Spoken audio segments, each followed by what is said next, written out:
I still remember the sound of that crumpled cash hitting the floor, echoing in the empty garage like a slap to my soul.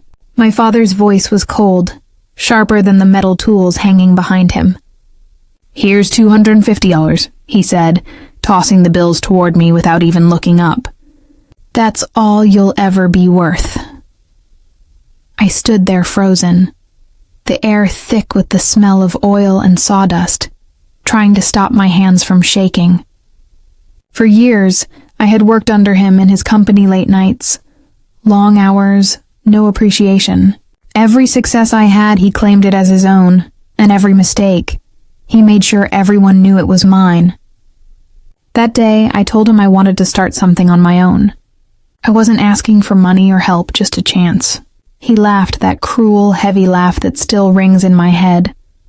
You can't even fix a mistake without breaking 3 more things. You're not built for success, boy. You're built for failure." His words hit harder than the cash he threw. I bent down, picked up the money, and looked at him one last time. He didn't see the tears I held back. He didn't see the storm inside me. I walked out of that garage with my jaw clenched and my pride shattered.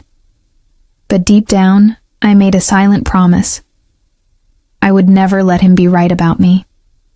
That $250 felt like an insult then, but as I walked into the cold night, I saw it differently. It was a seed. A small, broken seed that I would plant in my own soil, with my own hands. And one day, I'd make it grow into something so big that he couldn't ignore it. I didn't know how. I didn't know when. But I knew I'd come back stronger. I could hear his mocking laughter behind me as I left. But I kept walking, my steps steady, my heart heavier than ever. That night was the last time I saw him as my father. From that moment on, he became something else, my greatest obstacle, and someday, my greatest lesson. The next morning, I woke up with that $250 still sitting on my nightstand, folded neatly like it was mocking me. I stared at it for a long time, wondering if maybe he was right, maybe I wasn't built for success. Maybe I'd always live in his shadow. But something in me refused to accept that. I didn't have a degree, I didn't have connections, and I definitely didn't have experience running a business. What I did have was hunger, the kind that doesn't let you sleep, that burns in your chest until you do something about it. I walked through town that day looking for opportunities, any place that would let me start small. That's when I found an old run-down storage unit with a "for rent" sign hanging crooked on the door. The owner, an older man named Carl, was about to retire. He told me he'd rent it cheap if I could pay 2 months in advance. My heart raced as I counted the money in my pocket. It was almost exactly what I had. I signed the papers that same afternoon and walked into that dusty space with a single light bulb flickering overhead. It wasn't much, but to me it felt like freedom. I decided to start a small repair and resale business, buying broken electronics, fixing them, and selling them online. My father's company built custom machinery, so I'd learned enough from watching him to handle repairs. The first few weeks were brutal. The tools were old, my hands were blistered, and I barely sold enough to eat. But every time I felt like quitting, I remembered his words, that sneer on his face when he said I'd never succeed. That memory became my fuel. I worked 14 hours a day, sleeping on a folding chair in the corner. I recorded every sale, no matter how small, like it was a victory. Slowly, things began to change. Customers started recommending me to others. I upgraded my tools. The flickering light was replaced with bright lamps. The smell of dust replaced by the faint buzz of soldering irons in progress. I still had nothing compared to his company, but for the first time, I had something that was mine, something he couldn't take credit for, something he'd never see coming. Months turned into a year, and that little storage unit became my whole world. I'd wake up before dawn, my fingers stiff from yesterday's work, and start again before the sun even rose. Every repaired phone, every fixed laptop felt like a piece of my soul being rebuilt. I wasn't just fixing electronics, I was fixing myself. One evening, while scrolling through online marketplaces, I noticed a pattern. People were constantly throwing away slightly damaged office equipment from local factories, Things my father's company used daily. Printers, power tools, even old conveyor parts. I realized I could refurbish them and sell them back to small businesses for a fraction of the cost. It was a gamble, but I had nothing to lose. I started reaching out to local factory owners, offering my services. At first, most ignored me, but one man, Mr. Jenkins, decided to take a chance. He gave me a few broken machines from his small workshop, saying, "If you can make these work, kid, I'll pay you double." I spent 3 sleepless nights fixing those machines, guided by the same skills my father once said were useless. When Jenkins tested them and they ran smoother than ever, his face lit up. He paid me what he promised and told others about me. Within months, I was getting calls from businesses across town. I hired 1 helper, then 2. The storage unit could no longer hold the orders coming in. With my savings, I rented a bigger space, a real workshop this time. I named it Revive Tech Solutions, because in a way, it was reviving both machines and broken dreams. I still remember standing in that new space, hearing the hum of tools and laughter of my small team. It wasn't just about money anymore. It was about proving I could build something without his name on it. But deep down, I knew this journey wasn't over. My father's company still loomed like a mountain in front of me. His name still carried weight, his pride still untouchable.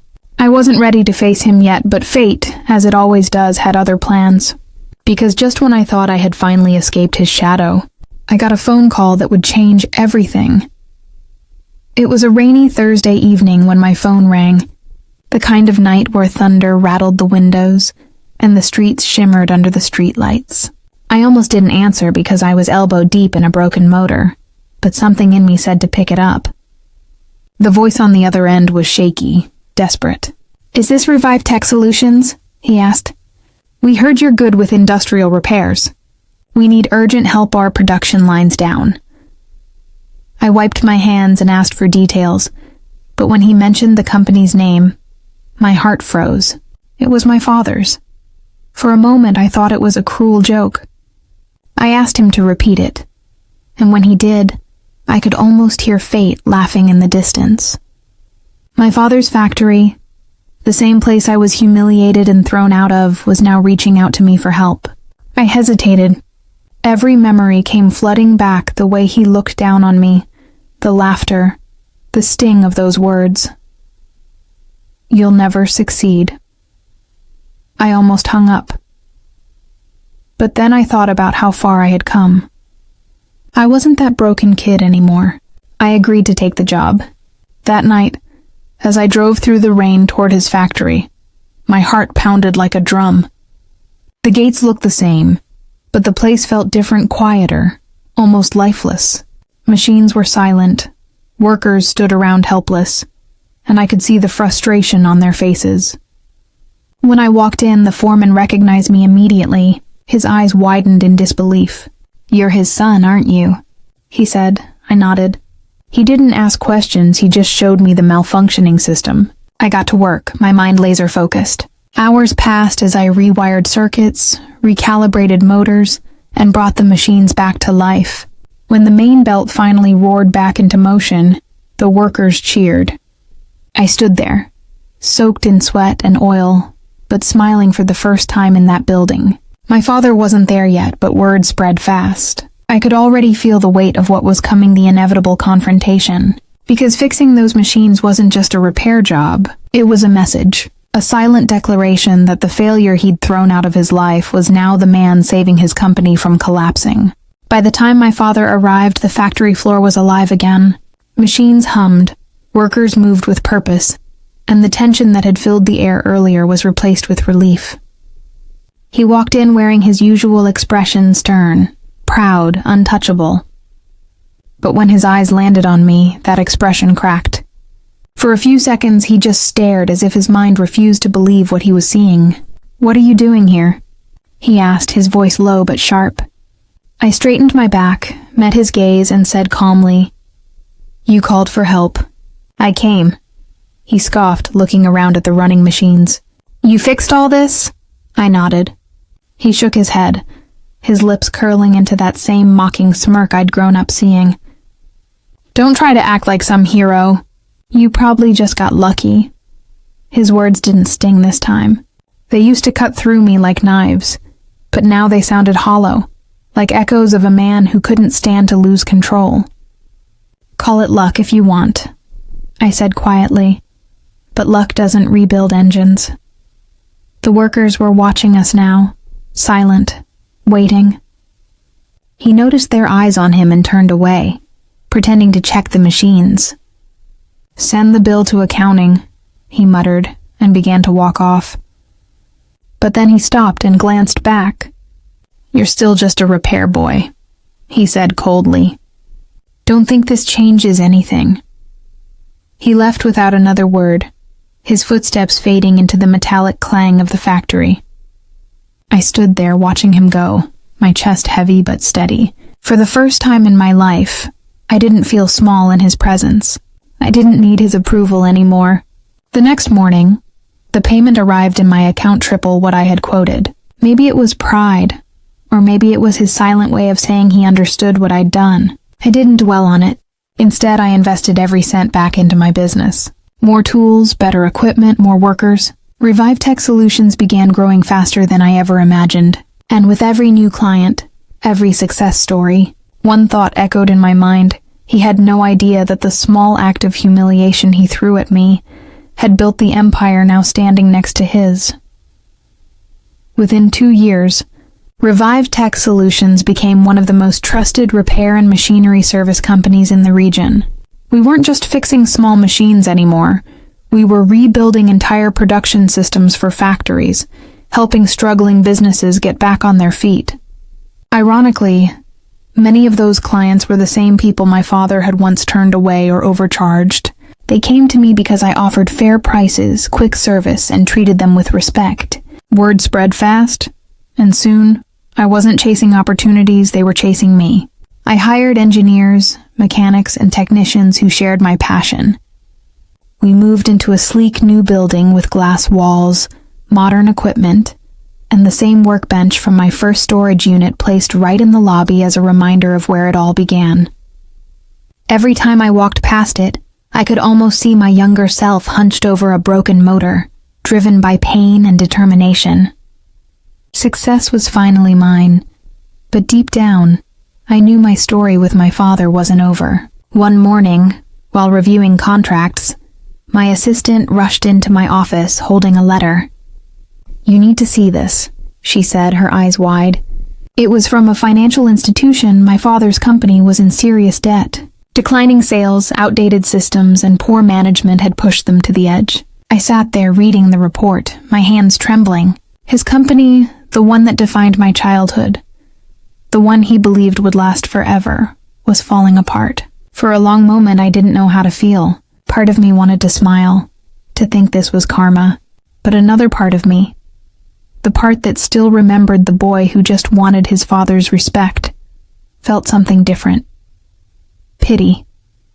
My phone buzzed, and when I looked at the screen, I froze. It was him. I hadn't spoken to him since that day at the factory. I hesitated before answering, my chest tight. His voice came through, weaker than I remembered. I need to talk to you," he said. There was no arrogance in his tone, no command, just exhaustion. For the first time, he sounded human. That call marked the beginning of a new chapter, one where the power had shifted, and the man who once threw $250 at me was now reaching out for help. When I met him again, it was in his office, the same office I used to clean when I was younger. The same one I had been kicked out of years ago, but this time everything looked different. The polished wooden desk was scratched.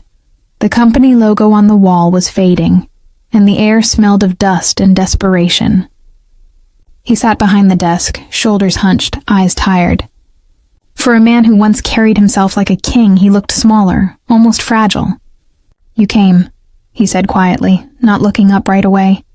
"You asked me to," I replied, my voice steady but cautious. He nodded slowly, running a hand through his graying hair. "The company's falling apart. We've lost major clients and the machines are outdated. I can't keep up anymore." I studied him, waiting for the pride, the denial, the sharp words I knew so well but none came. "What do you want from me?" I finally asked. He hesitated before speaking. "I want you to take over the operations," he said. "You've built something good. Maybe you can save what I couldn't." The silence that followed felt heavy enough to crush the room. For years, I had dreamed of this moment. Him admitting that I was capable, that I was more than he believed. But now that it was happening, I didn't feel triumphant. I felt sad. This wasn't revenge. It was reality showing its cruel balance. "You want me to buy your company?" I asked. He looked up at me, eyes glassy. "If that's what it takes," he whispered. I took a deep breath, staring at the man who once called me worthless. "I'll do it," I said, "but not to save your legacy. I'll do it to rebuild it the right way." He didn't argue. He just nodded, the fight gone from his face. As I left the office that day, papers in hand, the weight of irony hit me hard. The same man who had once thrown $250 at me to prove my failure was now selling me everything he had built. I didn't smile or gloat. I just felt the circle closing, life quietly delivering its poetic justice. The takeover process took months, filled with endless paperwork, negotiations, and long, tense meetings. My father's company was drowning in debt, but I saw potential buried beneath the mess. It was the same workshop where I had spent my childhood watching him build machines with precision and pride before bitterness consumed him. When the final documents were signed, the company was officially mine. I walked through the familiar hallways, hearing the faint echoes of my younger self running around, desperate for his approval. The workers looked at me with a mix of curiosity and hope. Many of them remembered how I was treated before. Now they greeted me with respect. The first thing I did was change the name. The old company became Revive Industries, merging my growing business with his broken one. The logo of my father's empire came down that same week, replaced with one that symbolized rebirth. I didn't do it out of spite. I did it because the company needed new life, a new vision. I gathered the employees for a meeting and stood in front of them, the same place my father once stood to belittle me. "This company isn't dead," I said. "It just forgot how to grow. Together we'll bring it back, stronger than before, but this time, everyone here will matter." They applauded, and for the first time, I saw genuine excitement in their eyes. Over the next few months, we introduced new technology, modernized systems, and built partnerships that my father had long ignored. Slowly, profits returned, and the factory floor buzzed with energy again. My father still came around occasionally, but now he stayed quiet, watching from a distance as I led meetings and made decisions. There was something almost peaceful in his silence, like he had finally accepted what he used to fight against. One evening, as I was locking up, I saw him standing by the entrance, looking at the glowing new sign that bore the company's new name. "You did it," he said softly, his voice barely above a whisper. "You really did it," I didn't reply. I just nodded. In that quiet moment, I realized the war between us was over. What remained wasn't anger anymore, it was understanding. Weeks passed, and my father started visiting the factory more often, not to interfere, but just to observe. Sometimes he'd stand quietly by the workshop window, watching the machines run, watching the people he once led now working under my guidance. One afternoon, he approached me while I was inspecting a new production line. "You've turned this place around," he said, his tone softer than I'd ever heard it. I didn't think it could be done. I looked up at him, searching for the pride I had spent my whole life craving. But instead I saw something deeper: regret. "You could have done it too," I said carefully, "if you'd believed in people instead of trying to control them." He nodded slowly, eyes dropping to the floor. "I know. I thought fear made people strong. I thought if I pushed hard enough, you'd rise above it. But I only pushed you away." Hearing those words broke something inside me that I didn't realize was still fragile. All those years of anger, resentment, and humiliation suddenly felt small compared to the tired old man standing in front of me, trying to make peace with his past.